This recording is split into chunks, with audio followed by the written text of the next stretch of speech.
All right, so went to test fit and kind of decided not to take the engine back out because it wasn't exactly easy to get in there. But got it in there. Those are the Ron Morris motor mounts. I didn't do a very good video. The audio didn't come through very well. But those are those adjustable motor mounts. And I might be able to see it better on this side without the, there we go. And so right now it's on that slider. I still got to tighten those down. So here's that cut that I made. So we had plenty of clearance with that cut. You can see there's still room to move back if I needed to.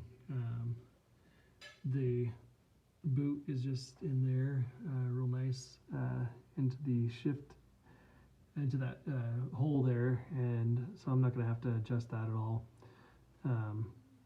Right now I'm just sitting on a jack. I got to put the cross member in here like so.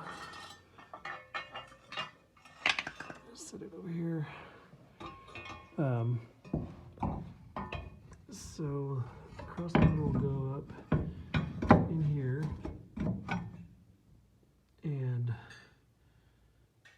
then there's the tranny mount that goes under that and in between there, and then those holes line up, and then I'll have to drill a second hole on each side. So my next step is I'm actually going to drop this tranny down just enough to have clearance here to get to that part that I cut, and then I'm going to seam seal that and paint it. Should have enough clearance with the tranny drop down. Okay, so we just did some seam sealer.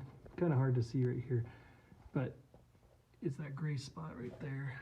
And basically we dropped this down with the jack we have under here, and then we just put some rubber gloves on and just pulled the seam sealer, just like brushed it on with our hands.